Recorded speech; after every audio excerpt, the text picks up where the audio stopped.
Hello, everyone. Welcome back to Capital Connection. I'm Conan Smith, the president and CEO of the Michigan Environmental Council. I am so excited to welcome you to a webinar today where we're going to talk about this incredibly dangerous and impactful thing that has been happening to us over several years, the introduction of wildfire smoke and smog into our communities and into our lungs. I'm joined by two incredible advocates, Nick Leonard, who is with the Great Lakes Environmental Law Center, one of the member organizations of the Michigan Environmental Council. Nick has been helping us think through air quality issues on a range of topics. Super excited to have you here, Nick. As a Detroiter, you are in the midst of some of this the most terrible air pollution that we've had over the last month. So I'm eager to talk with you today, both your legal and policy analysis, but also like the very personal impacts of living through that. So Nick, thank you so much for joining us. Yeah, of course. Thanks for having me. And Melody Reis is here from Moms Clean Air Force. Moms Clean Air Force has 1.5 million parents across the country who are, as you might guess from the name, fighting for clean air. Providing great policy leadership, helping us think through the very specific localized impacts that we experience in our daily lives, but how we put a policy framework around that. And Melody leads a lot of their policy work at the top levels. Melody, thank you so much for joining us as well. Yeah, thanks so much for having me. Melody, most of our folks may be new to Moms Clean Air Force. Can you tell us a little bit about yourself and the organization and how you personally got into this fight? Yeah, sure. So I can say I'm actually based in Washington, D.C. Unfortunately, we do have an amazing state coordinator who works in Michigan. We have chapters across the country, and Elizabeth Hauptman runs our Michigan work, but she's actually on a plane right now back to Michigan from meeting with some lawmakers out here in D.C. So she was unable to join, and so I'm filling in for her. But yeah, so I handle our congressional and regulatory work here. I worked in Congress for 10 years before coming to Moms Clean Air Force. As you mentioned, we are an organization of over 1.5 million moms, dads, and caregivers who are looking at issues of air pollution and climate change through the lens of children's health and protecting children. So, we try to empower parents and others to share their stories and make their voices heard with Congress, with EPA, and with the media. So I've always been very interested in climate and environmental issues, I think dating back to being a kid who was very in love with polar bears. So as they kind of became, unfortunately, the face of climate change, that was something that I've always been aware of. And so I'm happy to use my background with congressional policy work to fight, for these issues on clean air and climate. Nick, Great Lakes Environmental Law Center has been an ally to many of us in the environmental community, fighting in the courts, advocating for better regulation. Tell the audience a little bit about the center and yourself. Yeah, certainly, Conan.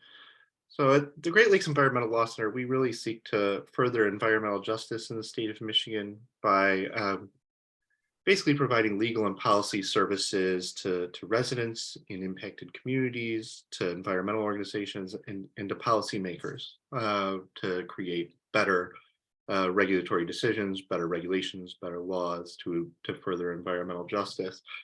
And I really got into this work, I've grown up sort of in and around the city of Detroit my whole life. And so the people that I was really inspired by, like my heroes growing up, were people I get to work with today, people like Rhonda Anderson, a longtime organizer in Detroit with the Sierra Club. And, air quality has just been such a prominent environmental justice issue in my community for so long. And it remains so. And it's interesting is the conversation we're having now is it's sort of that conversation is shifting of just like, well, what are the threats to air quality? Before it was always, local industry, local emission sources. And now we're having to sort of rethink that framework because we see sort of those threats coming from other places now. So I don't need to tell anyone in the audience about the wildfires that we have heard on the national and international news about in Quebec, Canada. We've had our own state-based wildfire scourge up in northern Michigan and Grayling area. Most of us who attend these webinars are residents of Southeast Michigan, and we lived through it. You know, that the smoke from those wildfires hit the Metro Detroit area pretty hard. For a time, Detroit had the worst air quality in the world. And I'm 40 miles away from the city in Ann Arbor.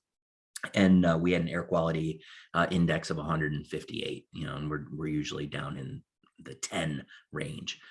So it was really rough. I suffered from mild asthma and woke up several mornings really struggling to breathe and swallow. You know, it was bad news. Like, it impacted us really directly. I want to talk with you guys today about the challenge of this new frame of air quality that we're facing, and the need for us to adapt our mindset and our regulatory framework to the realities of climate change that it was not ever built to envision. We have, I think, great policy opportunities, but there's also an imperative that's being driven by climate change. Folks in the audience, if you've been here before, you know this, but if you're new, you have the opportunity to please post your questions in the chat or in the Q&A tab.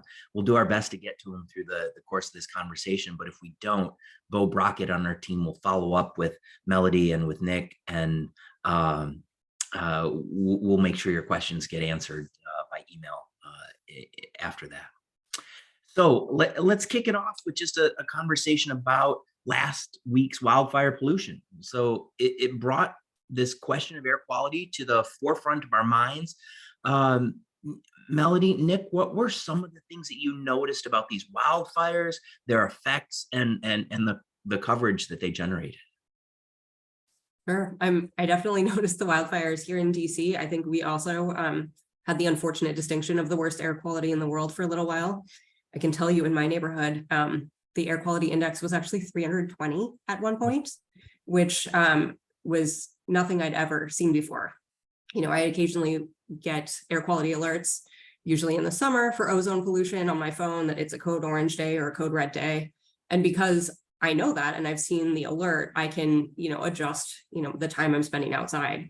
But I didn't need an alert last week to know that there was something deeply wrong. I didn't even know that there was a code purple or a code maroon air quality level, but that's what we ended up reaching. It's beyond code red.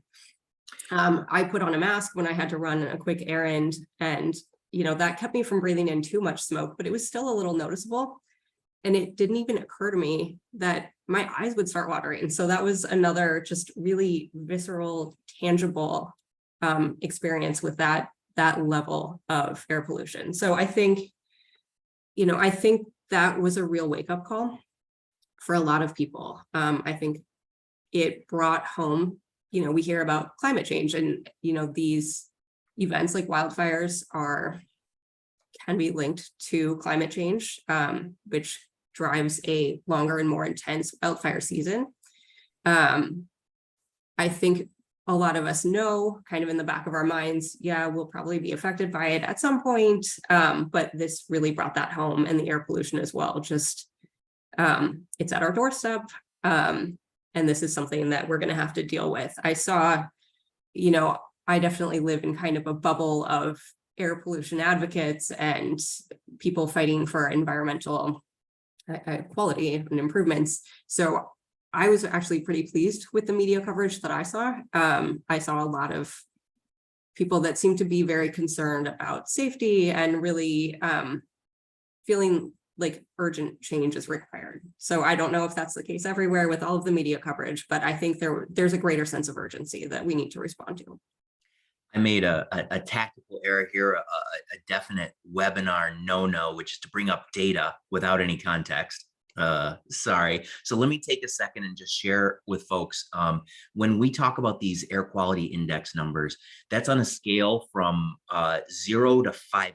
So when Melody says that in her community it was 300 or higher, that is the worst marker that you can get. So an air quality index of 300 is an emergency condition where everybody is going to be affected. We start to get concerned when your air quality reaches above 51 on that index, above 50 on that index. That's when it's okay, but if you're in a sensitive population, you're going to feel some of the impacts. We really like that to be in the green area, 50 or below. And so scores in that 150 range, like we experienced in metropolitan Detroit, general public is going to feel those impacts. But when they get to the levels that Melody's talking about, people's lives are definitively at risk. So just some context around what that AQI actually means. Nick, how about you? What were you feeling and experiencing last week? I was feeling a lot of worry and dread, I think is how I would put it. Because I think, the visuals were quite stark, but I think the underlying data that we saw come out of those fires was quite concerning. Like the kind of, we typically talk about like the kind of pollution that we were talking about with wildfire smoke is particulate matter pollution. Commonly, when we're talking about particulate matter pollution, we're assessing the risk based on essentially the size of the particles. And the smaller the particle, the more risk. Mm-hmm. And so I think people are familiar with air quality will be a bit familiar with these terms, but usually, when we talk about really high risk particulate matter, we're talking about like particulate matter that's 2.5 microns or smaller. And what we saw from the wildfire smoke was even particulates that were significantly smaller than that. And so essentially, there was this high concentration of very small particulates that people can easily inhale and then can easily get into people's lungs and things like that. And so it just, the visuals were quite jarring. I think the underlying data was equally as jarring to see basically like, okay, we know the kind of pollution that we're seeing, like the kind of basically particle size that we're seeing come into our communities from these wildfires. Is the kind that is going to, cause asthma attacks, is going to send people to the hospital, is going to result in death. And so, on a personal level, I was like, well, I'm not biking to work today, not letting my daughter play outside today. Like we're staying in a house today, which is, a frightening reality to confront, especially when you think about, the increased frequency of these events. I think just in the past 2 years in Michigan, we've seen our environmental department basically say wildfire smoke has impacted Michigan to the extent that it's caused air pollution above health-based standards. We saw that in 2021. We saw that last year with ozone, and then we're likely going to see it again this year. And so I think the concern is that this is the new normal. And then I think that brings up the concern of, well, what's the solution then? Because as I've sort of alluded to, our regulatory frameworks for clean air just basically aren't well suited for like these sort of natural events creating vast quantities of pollution. And in fact, I think our regulatory structure has been set up so that basically regulatory agencies are excused from addressing air quality in those instances and saying like, well, there's nothing we can do, when in reality, we know that these are human caused problems. And so I think it really challenges us to shift our framework and thinking about how are we going to basically create healthy, livable communities in this new reality. Melody, from a national lens, how is Michigan faring? What is your perspective from DC on Michigan's air quality challenges? Well, I know one of the main ways that I'm familiar with Michigan's air quality is through the American Lung Association's annual State of the Air report. So every year, the American Lung Association looks at at data from official EPA air monitors, and they go through and they rank cities and give grades to counties based on their air quality. So they look at both ozone pollution as well as particulate pollution, which Nick just mentioned. Unfortunately, this year, the report just came out in April, a couple months ago, And I noticed that, let's see, I believe it was Detroit, Warren, Ann Arbor was ranked as one of the worst areas for particle pollution. Wayne County also received a failing grade for particle pollution. And then a number of counties received failing or near failing grades for ozone pollution. So that was, Wayne County was again on that list for receiving a failing grade, as well as St. Clair, Muskegon, Macomb, Allegan, and Berrien counties. So, and then Huron, Kent, Oakland, and Ottawa counties received Ds. So there's definitely a lot already going on. I don't know how much that's taking into account wildfires. I don't know how, common they are, but when you already have a base level, that's not great, from vehicle pollution, industrial pollution, and then you add wildfires on top of that, you're looking at real problems. So to the extent that we can be addressing, these base layers of vehicles and industrial pollution, when you add wildfires on top of that, at least you're hopefully getting to a smaller level. And it's a really helpful frame that I want to make sure gets captured by the audience, that as Nick's alluding to, some of these impacts like wildfires, they come at inopportune moments, or they're crimes of opportunity in a sense. And so if we're already, as Melody's saying, at a base level that's bad, when we have what the regulators term an exceptional event, it is much more impactful. And the challenge, I think, Nick, is that wildfires as an exceptional event are no longer that exceptional. Because of climate change, we know that wildfires are more common in the north and the northwest because of the rotation of the planet. We know that smoke comes over to us. And we saw a couple of years ago concerns on the west side of the state that wildfire was pushing the Muskegon area out of attainment for air quality standards. Certainly, we just went through this conversation with EPA in the state about air quality attainment in metropolitan Detroit. And can you describe, Nick, a little bit about how EPA and Eagle in their assessment start factoring in these climate-driven changes and whether exceptional events actually matter? Right. So essentially, at the end of the year, states will often review basically the data from their air monitoring network to basically assess, okay, have we gone above the standard for any of our health-based national ambient air quality standards in this given year? And if the answer is yes, they may start to look, as they have in the past, to basically determine, well, was any of the data that we collected basically influenced by wildfire smoke? And if they determine based on their analysis that the answer is yes, they can basically then more or less ignore that data for the purposes of assessing compliance with those national health-based standards. And that's really concerning for all of the reasons that sort of Melody laid out. Like the percentage of air pollution that's coming from wildfires is increasing, as you noted, because wildfires are increasing. I think there was a study I saw from a few years ago, basically said like a quarter of all particulate matter concentration in the United States was basically due to wildfire smoke. Wow. And wildfire smoke in that year had caused, well, like I think 3,500 exceedances of national ambient air quality standards.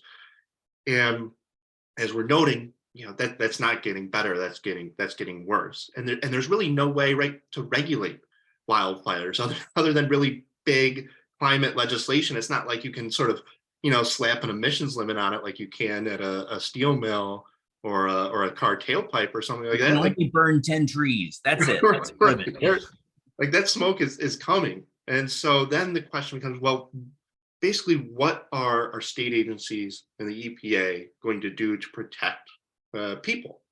What are they going to do to make sure all people have clean air to breathe? And if the answer is we're going to basically bury our head in the sand and act like this data doesn't exist, that because of the contribution of wildfire smoke, I mean, that's going to place a lot of people at risk. Like, they basically, our concern is there are going to be, you know, dozens of communities, and of course environmental justice communities will be the most impacted, that are basically living with prolonged air quality that's above health-based standards, and more or less our regulatory agencies are saying, like, not our problem. And so, you know, that's really the challenge for us as advocates for our regulatory agencies, to sort of reassess that frame and figure out, okay, in a world where, you know, a quarter of pollution is coming from wildfire smoke, and that's sort of tipping us above standards, you know, how are we going to protect people in this new world? Because I don't think the answer can be like, well, you know, not our problem, we can't look at that data. Right. Melody, when we think about a geographic area like our metropolitan statistical area that you noted was out of attainment, there are strategies that we put in place in order to make sure that we stay with good air quality, but we need to increase those, one, to make sure that we're consistently in attainment, but also in light of sort of the smoothing effect of these bad exceptional days. What are some of the things that are happening at the federal level around EPA regulations and at the local level that are being implemented in Michigan that you're aware of? Yeah, sure. I might leave the local level to Nick if he's able to handle that, but I can certainly talk about EPA. They've been incredibly busy in the past year, specifically addressing climate change and clean air. I can start with the NAAQS standards and the NAAQS that you just mentioned, Conan, which are the ambient air quality standards. So just this past spring, EPA released a proposed rule which would actually change the levels for the NAAQS standards, so that the effect of that would be that more geographic areas would actually be out of attainment with the standards, which is actually good, because it's saying, hey, your air quality is unhealthy. You need to come up with a plan to address it and get back into attainment. So by having, a lower level that's acceptable, more counties will be taking action to address, the unhealthy air quality. So that's one thing that EPA did this year. In terms of climate change, they've been incredibly busy addressing kind of the largest sources of carbon emissions in the United States, which are transportation, which is responsible for 28% of our carbon emissions, and the generation of electricity, so power plants, which is responsible for 25%. So just in the past few months, EPA has released proposed rules to put limits on carbon pollution from heavy-duty vehicles like commercial trucks and buses, as well as light-duty vehicles, so passenger vehicles like cars and light trucks, as well as power plants. So, we've been happy to see those rules, which would address the sectors that are contributing significantly to our carbon pollution. And further related to trucks, last December, EPA put out a rule addressing NOx pollution from heavy-duty trucks, which is addressing nitrogen oxides, which are a very toxic form of tailpipe pollution. So we've been really pleased to see that from EPA, that some of those, like I said, will directly address air pollution. Some will target more carbon and greenhouse gases, but the areas are really linked, air pollution and climate change. Climate change can drive, we said, wildfire season to be longer and more intense. Also, heat can create more ozone pollution. And as we know, climate change is often resulting in warmer temperatures, like certainly here in DC, and I think in Michigan as well. So we're really glad to see that. I'll actually say, I'll put in a little plug for Mom's Clean Air Force at our website right now, if you'd like to weigh in on any of those rules. EPA is still accepting comments. I believe today the heavy duty vehicles comment period closes. Trucks and power plants will both be closing in the next few weeks. So if you go to our website and take action, there's some petitions where you can urge EPA to adopt the strongest possible regulations. Nick, locally, we've been advocating for better public transportation in metropolitan Detroit. We have a statewide strategy from the governor around climate change. What are the things that you think it should be on the top of our agenda in making sure that our air quality future is better. Yeah, I mean, certainly, from my perspective, it's both sort of playing that long game of creating sort of a Michigan that's going to be resilient to the impacts of climate change. And there are just so many ways to go about doing that. I mean, public transit is obviously sort of like one place where we have a lot of improvements to make. I was just mentioning to Conan how, like, sometimes my Warren bus comes for my commute to work in Detroit. Sometimes it doesn't. And so the days that it doesn't, I'm hopping on my bike and getting over there, or trying to find another way to the office. So yeah, we certainly have a lot of room for improvement there. But then on the short game, like I was mentioning, we gotta make sure that we're protecting residents from, these excessive air pollution events, no matter where they're coming from.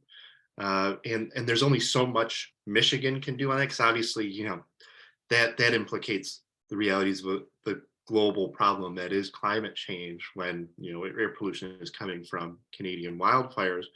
I mean, what Michigan can do is basically say, like, look, we're not going to submit these exceptional event demonstrations. We're not going to try to get out of regulating air quality to make sure it's safe for residents, because those are completely, those are things that Michigan can or can't do based on its discretion. If they say, like, look, air pollution went above the standard, we don't care what caused it. What matters is it went above the standard, and now we're going to do what we need to do to get to basically ratchet it down.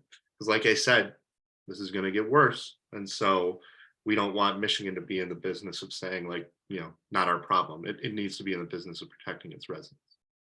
This is such a challenging public policy area, right? Because there are decided economic implications to being listed out of attainment that are going to motivate local government and state government actors to use the exceptions clause. But that doesn't mean that we couldn't have a state framework that recognizes these exceptional events have a public health impact, and that we ought to be strategic about addressing that. I mean, I'm thinking back, Melody, Nick, to when we created, this is now maybe 2 decades ago, ozone action days, right? Recognizing that there are some days that are particularly bad. And because of that, there are some actions that we're going to recommend people don't take. There are some strategies that we're going to implement governmentally. We, I think, could have a framework like that for these exceptional days here in Michigan that are driven by situations that are beyond our local control. Does that seem fair? Yeah, it certainly does. Because the reality is, a lot of the residents that are being impacted by these events are ones that are the most at risk.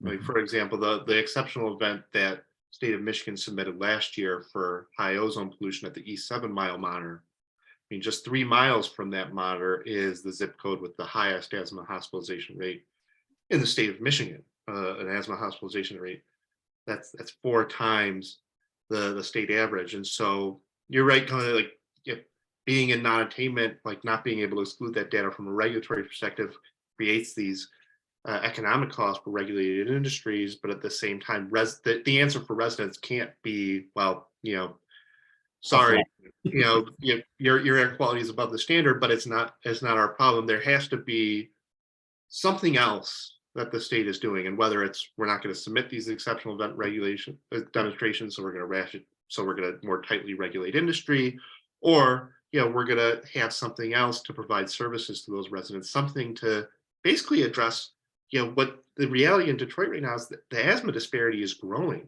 in the last 5 years. Like, the asthma disparity between Detroit residents and the rest of the state of Michigan is getting worse, at the same time that we have these new air pollution events coming up. And so that's sort of the key. I think that's getting to the crux of your question, is like, how are we protecting those people while also making sure that we're not ratcheting down too much on industry, but there's got to be something to be done there. Melanie, any thoughts on that? Like strategies that states ought to be considering, or localities? Yeah, I don't know. I very much just agree with you all. I mean, the data is clear. It doesn't really, I don't think it really should matter where that poor air quality is coming from, whether it's from a wildfire or from industry. The facts are the facts. It's unhealthy to be breathing this air, and that needs to be addressed. So I think it's a very tough question. And you're right, industry will definitely push back. They don't want to be held responsible for, this air. But like I said, it's kind of like about layers. And if there's one layer that's harder to control and we can't tell wildfires, how many trees they can burn, we need to do what we can. And, industry may have to address that sometimes. And maybe you're right. Maybe it's something where, there are seasonal restrictions or creative solutions, but I think it does need to be addressed for sure. And one more point, I think it's important to note, the cause of our current climate change problem, because it's not like it came out of nowhere. It's not a natural event. It was caused by industry. It was caused by specifically our fossil fuel industries and others. And so, it's something to think about and sort of pushing back against, like, well, we're not responsible for this. Well, in some ways we're all responsible, and in some ways industry is the most responsible and has reaped the most benefits from sort of creating the fossil fuel economy. And so I think that needs to be part of the challenge to them.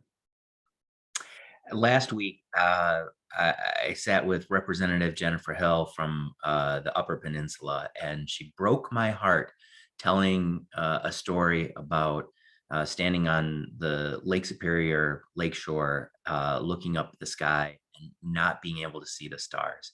And Melody, I don't know if you've been up there, but it's a dark sky haven. And Isle Royal off the northern coast of the Upper Peninsula is an international air quality monitoring station. So it's a place that is renowned for sort of the purity of its air.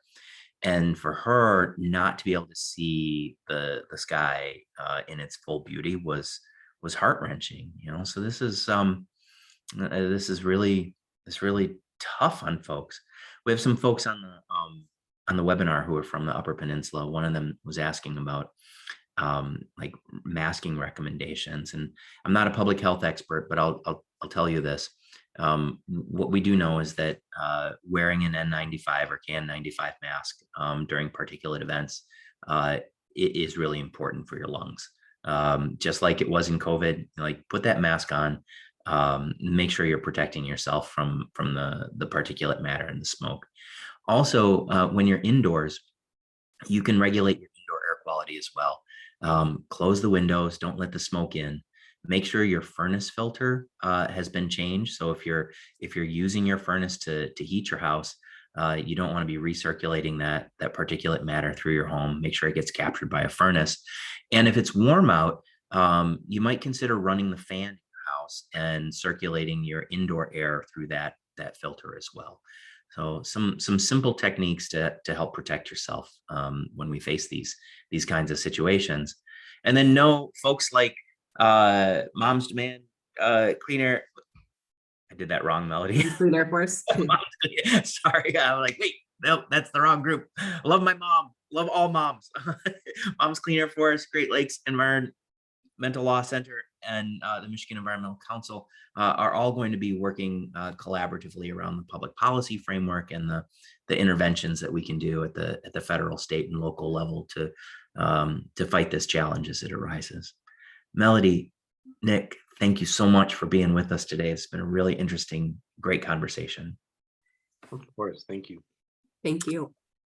So you all in the audience, really appreciate having you here as well. We'll be back in a couple of weeks with another one of these webinars. I hope you'll join us again.